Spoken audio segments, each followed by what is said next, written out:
നമസ്കാരം. പുനർജനി പദ്ധതിയുമായി ബന്ധപ്പെട്ട് പ്രതിപക്ഷ നേതാവിനെതിരെ നടക്കുന്നത് പകപോക്കൽ രാഷ്ട്രീയമെന്ന് വ്യക്തമാക്കുന്ന തെളിവുകൾ പുറത്തുവരുന്നു. കേസ് വിജിലൻസ് അന്വേഷിച്ച ശേഷം പുനർജനി പദ്ധതി കേസിൽ പ്രതിപക്ഷ നേതാവ് വി ഡി സതീശന് അനുകൂലമായിട്ടാണ് വിജിലൻസ് റിപ്പോർട്ട് നൽകിയത്. ഈ റിപ്പോർട്ടിനെക്കുറിച്ചുള്ള വിവരങ്ങൾ പുറത്തുവന്നു. ചട്ടവിരുദ്ധമായി വിദേശ ഫണ്ട് വാങ്ങി ദുരുപയോഗം ചെയ്തുവെന്ന പരാതിയിൽ സതീശനെതിരെ അഴിമതി നിരോധന വകുപ്പ് പ്രകാരം കേസ് നിലനിൽക്കില്ലെന്ന വിജിലൻസ് റിപ്പോർട്ടാണ് പുറത്തുവന്നിരിക്കുന്നത്. കഴിഞ്ഞ സെപ്റ്റംബറിൽ വിജിലൻസ് ഡയറക്ടറേറ്റ് സർക്കാരിന് നൽകിയ കത്താണ് പുറത്തുവന്നത്. പുനർജനി പദ്ധതിയുടെ പണം വി ഡി സതീശന്റെ അക്കൗണ്ടിലേക്ക് വന്നിട്ടില്ലെന്നാണ് വിജിലൻസ് റിപ്പോർട്ടിൽ പറയുന്നത്. പുനർജനി ഫണ്ട് കൈകാര്യം ചെയ്യുന്നത് മണപ്പാട് ഫൗണ്ടേഷൻ എന്ന സന്നദ്ധ സംഘടനയാണ്. വി ഡി സതീശൻ ഫണ്ട് കൈകാര്യം ചെയ്തതായി അറിവായിട്ടില്ലെന്നും റിപ്പോർട്ടിൽ പറയുന്നു. അഴിമതി നിരോധന നിയമപ്രകാരമുള്ള കുറ്റങ്ങൾ ചെയ്തതായി കണ്ടെത്താൻ സാധിച്ചിട്ടില്ലെന്നും സെപ്റ്റംബറിൽ കൈമാറിയ അന്വേഷണ റിപ്പോർട്ടിൽ പറയുന്നു.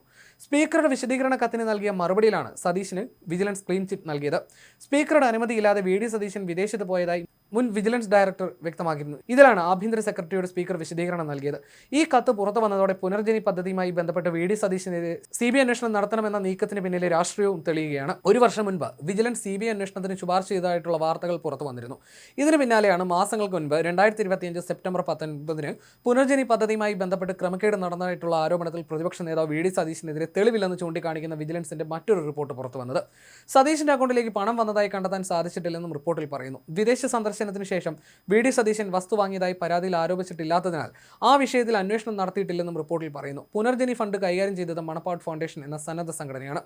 സതീശൻ കുറ്റക്കാരനാണോ എന്നും ഫണ്ട് കൈമാറ്റം ചെയ്തിട്ടുണ്ടോ എന്നും ഒരു വർഷം മുൻപുള്ള വിജിലൻസിന്റെ പ്രാഥമിക അന്വേഷണ റിപ്പോർട്ടിലും കണ്ടെത്തിയിരുന്നില്ല. എന്നാൽ വിദേശ നാണയ ചട്ടത്തിന്റെ പരിധിയിൽ വരുന്ന കുറ്റം ചെയ്തിട്ടുണ്ടോ എന്ന് അന്വേഷിക്കാവുന്നതാണ്. അതിന് നല്ലത് CBI എന്നാണ് വിജിലൻസിന്റെ ശുപാർശയിൽ പറയുന്നതെന്നും റിപ്പോർട്ടുകൾ ചൂണ്ടിക്കാണിക്കുന്നു.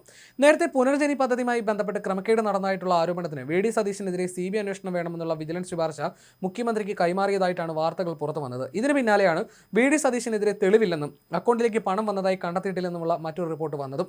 സ്വന്തം മണ്ഡലമായ പറവൂരിൽ നടപ്പാക്കിയ പുനർജനി പദ്ധതിയുടെ പേരിൽ വിദേശത്ത് നിന്നും ഫണ്ട് പിരിച്ചതിൽ വിജിലൻസ് നടത്തിയ അന്വേഷണത്തിൽ ക്രമക്കേട് കണ്ടെത്തിയിരുന്നു. തുടർന്നാണ് CBI അന്വേഷണത്തിന് വിജിലൻസിന്റെ ശുപാർശ എത്തിയത്.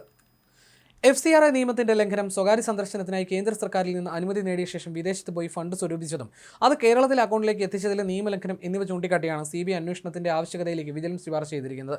FCRA നിയമം 2010 സെക്ഷൻ 3(2)A പ്രകാരം CBI അന്വേഷണം നടത്തണമെന്നതാണ് വിജിലൻസിന്റെ ശുപാർശ. കേരള നിയമസഭയുടെ റൂൾ ഓഫ് പ്രൊസീജിയേഴ്സിലെ അനുബന്ധം 2 റൂൾ 41 പ്രകാരം നിയമസഭാ സാമാജികൻ എന്ന തരത്തിൽ നടത്തിയ നിയമലംഘനത്തിന് സ്പീക്കർ നടപടി സ്വീകരിക്കണമെന്ന് വിജിലൻസ് ശുപാർശ ചെയ്തിട്ടുണ്ട്. ഇതും ഗൗരവമുള്ള വിഷയമാണ്. മണപ്പാട് ഫൗണ്ടേഷൻ എന്ന പേരിൽ പുനർജനി പദ്ധതിക്കായി ഫൗണ്ടേഷൻ രൂപീകരിച്ചാണ് വിദേശത്ത് നിന്നും പണം സ്വീകരിച്ചത്.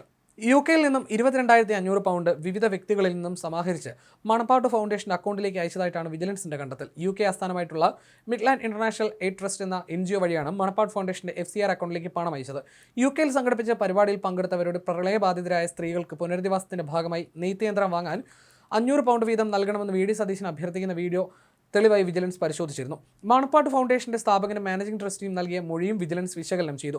മണപ്പാട് ഫൗണ്ടേഷൻ കേന്ദ്ര ഗവൺമെന്റിന്റെ അംഗീകാരമുള്ളതും FCRA രജിസ്ട്രേഷൻ ഉള്ളതുമായ ഒരു ചാരിറ്റബിൾ ട്രസ്റ്റാണ്. വിമാന ടിക്കറ്റുകൾ ഒമാൻ എയർ സ്പോൺസർ ചെയ്തപ്പോൾ താമസ സൗകര്യം മറ്റു ചെലവുകളും ട്രസ്റ്റ് നേരിട്ടാണ് വഹിച്ചത്. ഗുണഭോക്താക്കളുടെ പട്ടിക നൽകിയത് MLA ആണെങ്കിലും അദ്ദേഹത്തിന് നേരിട്ട് സാമ്പത്തിക സഹായമൊന്നും ലഭിച്ചിട്ടില്ലെന്ന് ട്രസ്റ്റും അവകാശപ്പെടുന്നു. വിജിലൻസ് ഡയറക്ടറായിരിക്കെ യോഗേഷ് ഗുപ്തയായിരുന്നു CBI അന്വേഷണത്തിന് ശുപാർശ ചെയ്തത്.